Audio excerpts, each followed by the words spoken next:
ও বন্ধুরে, জিবরাইল আলাইহিস সালাম বলেন, আল্লাহ গো, আমি দেখতেছি আমার সামনে একটা নূরের মঞ্জিল মোবারক দেখা যায়। আমার আল্লাহ কয়, জিবরাইল তুমি এই নূরের মঞ্জিলের কাছে যাও। জিবরাইল আলাইহিস সালাম নূরের মঞ্জিলের কাছে গেলেন। যাওয়ার পরে রে বাবা, জিবরাইল আলাইহিস সালাম কয়, আল্লাহ আমি তো আসলাম। আল্লাহ কয়, জিবরাইল এই মঞ্জিলটার মাথার মধ্যে কি লেখা দেখা যায়? জিবরাইল আলাইহিস সালাম বলেন, আল্লাহ গো, ও আল্লাহ, আমি দেখতেছি এই নূরের মঞ্জিলের মাথার মধ্যে তোমার বন্ধু নবীর নাম মুবারক লেখা আছে। ও আমার গোবিন্দপুরের বন্ধুরা রে, আমার আল্লাহ বলে, জিবরাইল আরেকটু সামনের দিকে তাকাও। আল্লাহু আকবার বলুন। জিবরাইল আলাইহিস সালাতু ওয়াস সালাম ওই সামনের দিকে যখন তাকাইলেন, আমার আল্লাহ কয়, জিবরাইল এবার তোমার সামনে কি দেখা যায়? জিবরাইল আলাইহিস সালাম কয়, আল্লাহ আমি যখন সামনে তাকাইলাম দেখতেছি আরেকটি নূরের মঞ্জিল মুবারক দেখা যায়। কয় তুমি ওই মঞ্জিলের কাছে যাও। জিবরাইল আলাইহিস সালাম 600 ডানা লইয়া সেই মঞ্জিলের কাছে গেলেন। যাওয়ার পরে আমার আল্লাহ বলেন, জিবরাইল রে, ও জিবরাইল তুমি যে দ্বিতীয় মঞ্জিলের কাছে আসিলা, এই মঞ্জিলের মাথায় কি লেখা দেখা যায়? জিবরাইল আলাইহিস সালাম বলে, একটু সামনে যাও। কত মহব্বত দেখেন। আর একটু সামনে তাকাও। জিবরাইল আলাইহিস সালাম বললেন, আল্লাহ গো, সামনে তাকাবো ঠিক আছে, কিন্তু যাওয়ার আগে তোমার একটা মহব্বতের প্রশ্ন করতে চাই, যেহেতু আজকে মহব্বতের লেনা দেনা হচ্ছে। কন্যা সুবহানাল্লাহ। ও বন্ধু, জিবরাইল আলাইহিস সালাম বললেন, আল্লাহ গো, প্রথম মঞ্জিলের মধ্যে দেখলাম তোমার বন্ধু নবীর নাম মুবারক লেখা, দ্বিতীয় মঞ্জিল দেখলাম তো আল্লাহ প্রকাশ করেছি। আল্লাহু আকবার বলুন। গভীর মনোযোগ, আমার আল্লাহ বলেন, ও জিবরাইল। জিবরাইল আলাইহিস সালাম কয়, মাবুদ তাকাইলাম। কয় এবার তুমি কি দেখতেছো? কয় এখনো তো দেখতেছি গো আল্লাহ, এখানেও তো একটা নূরের মঞ্জিল মুবারক দেখা যায়। এবার আমার আল্লাহ কয়, সেখানেও তুমি যাও। ইন দ্য মিন টাইমে আমার জিবরাইল আলাইহিস সালাম আল্লাহকে প্রশ্ন করেন, আল্লাহ গো, ও আল্লাহ, একটা মঞ্জিল থেকে আরেকটা মঞ্জিলের দূরত্ব কতটুকু? আমার আল্লাহ কয়, একটা মঞ্জিল থেকে আরেকটা মঞ্জিলের দূরত্ব 500 বছরের রাস্তা। যাও তুমি যাইতে থাকো, তোমার আমি খাস কামরাই লইয়া যামু। সিল্লা কি সুবহানাল্লাহ কইবেন? খাস কামরায় যাইতে গেলে জিবরাইল আলাইহিস সালাম বললেন, আল্লাহ গো, তুমি যে আমার খাস কামরায় নিবা, এইরকম মঞ্জিল যদি পাড়ি দিতেই থাকি, একটা মঞ্জিল থেকে আরেকটা মঞ্জিলের দূরত্ব তো 550 বছরের রাস্তা। তাইলে তোমার কাছে জানতে চাই, আমাকে খাস কামরায় যেতে গেলে এইরকম কয়টা মঞ্জিল পাড়ি দিতে হবে?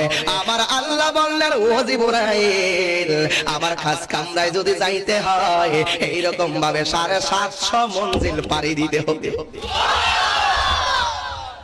কথাটা সহজ না কঠিন কথা রে বাবা? কথা বলেন। এই গোপীনাথপুরের কলেজ বাড়ায় জিন্দেগিতে যত মাহফিল হয়েছে, আমি চ্যালেঞ্জ করে বলতে পারি এই ওয়াজ হয় নাই। কারণ হলো বাবা, এটা কিন্তু বহুত আগের কিতাব। এইগুলো আমার দাদারা বাবাই পড়েছেন, এইগুলো এখন আমার ঘরে আছে উর্দুতে লেখা। বাবার এখন বাংলার 2টা কিতাব বেরিয়ে গেছে। মানুষ রেডিমেড পায়া লাইলে কিন্তু বাবা নবীর ইসলাম তো রেডিমেড পায়া লাইছি, বুঝছেন কথাটা? এইরকম ভাবে তো ইসলামের মূল্যায়ন করতে পারি না। যারা সাহাবায়ে কেরাম যুদ্ধের মাধ্যমে রক্তকে বিসর্জন দিয়ে যারা ইসলাম মেরেছে, তারা বুঝেছে ইসলামকে প্রতিষ্ঠা করার কত কদর। জোরে বলেন ঠিক না বেঠে? ঠিক না বাবা?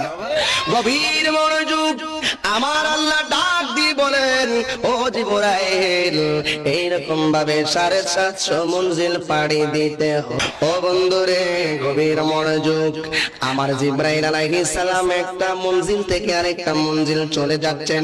জিবরাইলের 600 ডানা। জোরে করে আল্লাহু আকবার। জিবরাইল আলাইহিস সালামকে আমার আল্লাহ বললেন, তোমারে আমি যে কামরায় নেমু, তোমারে যে কামরায় নিয়ে যামু, এই কামরাটার সাক্ষী রাখলাম আমি আল্লাহ। তোমারে জোরে কন্যা সুবহানাল্লাহ। কেন রাখলাম জানো নি রে জিবরাইল? কারণ আদম নবীর কাছে তুমি যাইবা মাত্র কয়েকবার, ঈসা নবীর কাছে যাইবা মাত্র কয়েকবার, ইব্রাহিম নবীর কাছে যাইবা কারো কাছে 40 বার, কারো কাছে 70 বার, কারো কাছে 120 বার, কিন্তু আমার নবীর কাছে যাইতে হবে তোমাকে 24,000 বার। ও আমার গোপীনাথপুরের আশেপাশের বন্ধুরা রে, জিবরাইল আলাইহিস সালাম রওনা দিয়ে দিলেন, খাস কামরায় যাবেন। যাইতে যাইতে যাইতে যাইতে খাস কামরার কাছে যাবেন।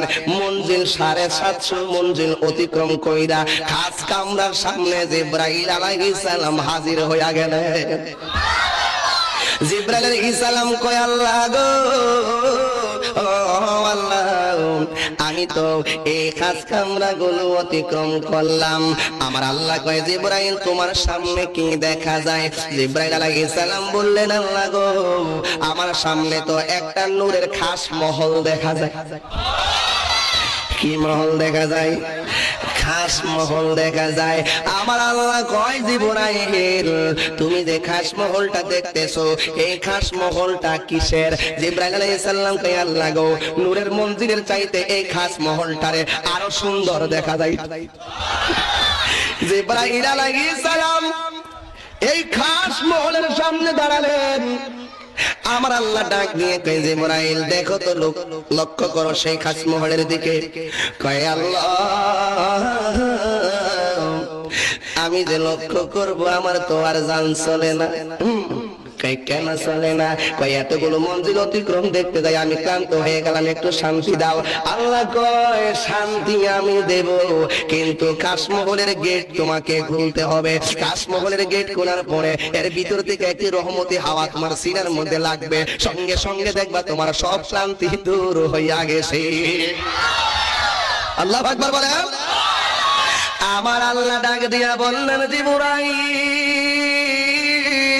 ও জিবরাইল রে, এই খাস মহলটার গেটটা তুমি খুলো। জিবরাইল আলাইহিস সালাম বলেন, আল্লাহ কেমনে খুলবো? এই খাস মহলের গেটের মধ্যে তো একটা তালা দেখা যায়, চাবি বিনে তো তালা খোলা। সুপ্রিয় দর্শক, এতক্ষণ আমার সাথে থাকার জন্য আপনাদেরকে অনেক অনেক মোবারকবাদ। যদি আমার এই ভিডিওটি ভালো লাগে থাকে তাহলে একটি ফলো করে দিবেন, লাইক কমেন্ট শেয়ার করে দিবেন, সাথে থাকবেন। আমি আপনাদের সাথে আছি। আসসালামু আলাইকুম ওয়া রাহমাতুল্লাহি ওয়া বারাকাতুহু।